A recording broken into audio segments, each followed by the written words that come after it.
देश में न हिंदू खतरे में है, न मुसलमान, न सिख, न ईसाई, न जैन, न बौद्ध, न ब्राह्मण, न क्षत्रिय, न वैश्य, न शूद्र, न दलित, न आदिवासी, वनवासी, न SC ST। देश में खतरे में है देश का बचपन, देश की जवानी, देश का वर्तमान और देश का भविष्य, देश की प्रकृति, देश की संस्कृति और सभ्यता, देश की अखंडता और संप्रभुता। इसलिए मैं इस समय सबसे बड़ा कोई देश का मुद्दा मानता हूं तो ये कि देश का बचपन कैसे बचे। कुछ लोग देश का बचपन का इस्तेमाल कर रहे हैं आंदोलन में। यदि देश का बच्चा जो भी प्राइमरी स्कूल में पढ़ रहा है आप उसको आंदोलन में धकेल देंगे तो बच्चे पढ़ेगा कब? उसको पता ही नहीं कि आंदोलन क्या होता है। आपने उसको फूंक मार दी कि जा तू भी जा करके थाने का घेराव कर ले, तू भी सड़क पे उतर जा, तू भी ADM और DM का घेराव कर ले। छोटे बच्चों को आंदोलनों में नहीं धकेलना चाहिए, पूरी दुनिया में कहीं नहीं होता। आंदोलन ये अभिभावकों का उत्तरदायित्व है बच्चों के लिए, और जब बच्चे एडल्ट हो जाते हैं तब उनको अपने अधिकारों के लिए संघर्ष करना चाहिए और अपने कर्तव्यों के पालन के लिए भी प्रतिबद्धता उनके अंदर बढ़नी चाहिए। देश में अराजक आंदोलन तो नहीं, हाँ देश में संविधान की लोकतंत्र की रक्षा के लिए संवैधानिक, लोकतांत्रिक, नैतिक, आध्यात्मिक, मानवीय मूल्यों पर आधारित आंदोलन होने चाहिए। मैं इसका समर्थक हूं। आंदोलन के नाम पर अनार्की, अराजकता भी नहीं होनी चाहिए और बच्चों का आंदोलन में इस्तेमाल नहीं होना चाहिए। हाँ इतना जरूर है कि देश की शिक्षा की, चिकित्सा की सही दिशा होनी चाहिए और देश की शिक्षा चिकित्सा व्यवस्था को लेकर के बहुत गहरे प्रश्न हैं, उनका समाधान होना चाहिए। और ये मैं मानता हूं कि इसमें सरकारों का भी बहुत बड़ा उत्तरदायित्व है, लेकिन इसमें यह भी मानता हूं कि ये व्यक्ति केंद्रित व्यवस्था नहीं है। किसी एक पक्ष या प्रतिपक्ष के, किसी एक व्यक्ति के सामर्थ्य की बात नहीं है कि वो पूरे देश की व्यवस्था बदल सके। इसके लिए 3 स्तर पर जागरूकता चाहिए। एक सामाजिक जागरूकता, एक राजनीतिक जागरूकता, तीसरी प्रशासनिक रूप से जागरूकता। जो लोग बड़े उत्तरदायित्वों में हैं उन सबको सामूहिक रूप से समझना होगा कि देश के सामने जितने भी बड़े प्रश्न हैं, बच्चों को लेकर के, युवाओं को लेकर के, नौकरियों को लेकर के, देश के भविष्य को लेकर के, प्रकृति पर्यावरण को लेकर के, सभी दिशाओं से देश को उन्नत बनाने के लिए सभी लोगों को पुरुषार्थ करना पड़ेगा।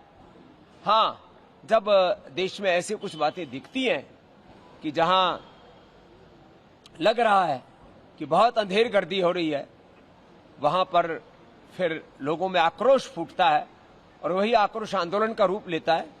और मैंने कहा मैं आंदोलन में भी अनार्की, अराजकता का समर्थक नहीं हूं, लेकिन शांतिपूर्ण आंदोलनों से तो देश की को आजादी भी मिली और जब भी देश में आवश्यकता होती है तब लोकतांत्रिक, संवैधानिक तरीके से आंदोलनों का हमारा संविधान ही हमें अधिकार देता है। देश में न हिंदू खतरे में है, न मुसलमान, न सिख, न ईसाई, न जैन, न बौद्ध, न ब्राह्मण, न क्षत्रिय, न वैश्य, न शूद्र, न दलित, न आदिवासी, वनवासी, न SC ST। देश में खतरे में है देश का बचपन, देश की जवानी, देश का वर्तमान और देश का भविष्य, देश की प्रकृति, देश की संस्कृति और सभ्यता, देश की अखंडता और संप्रभुता।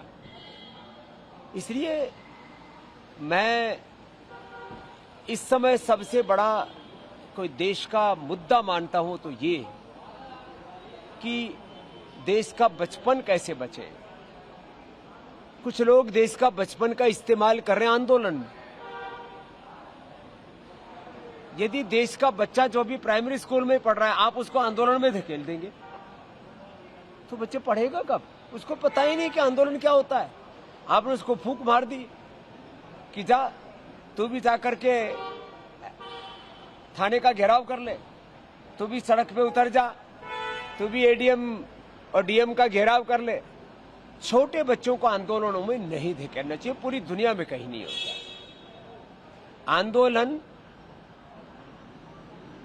ये अभिभावकों का उत्तरदायित्व है बच्चों के लिए, और जब बच्चे जब एडल्ट हो जाते हैं तब उनको अपने अधिकारों के लिए संघर्ष करना चाहिए और अपने कर्तव्यों के पालन के लिए भी प्रतिबद्धता उनके अंदर बढ़नी चाहिए। देश में अराजक आंदोलन तो नहीं, हाँ देश में संविधान की लोकतंत्र की रक्षा के लिए संवैधानिक लोकतांत्रिक नैतिक आध्यात्मिक मानवीय मूल्यों पर आधारित आंदोलन होने चाहिए। मैं इसका समर्थक हूं।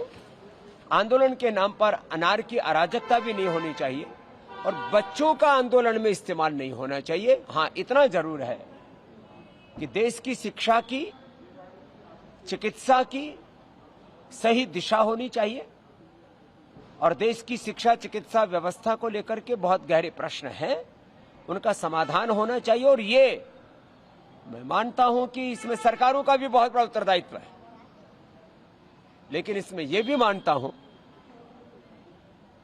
कि ये व्यक्ति केंद्रित व्यवस्था नहीं है। किसी एक पक्ष या प्रतिपक्ष के, किसी एक व्यक्ति के सामर्थ्य की बात नहीं है कि वो पूरे देश की व्यवस्था बदल सके। इसके लिए 3 स्तर पर जागरूकता चाहिए।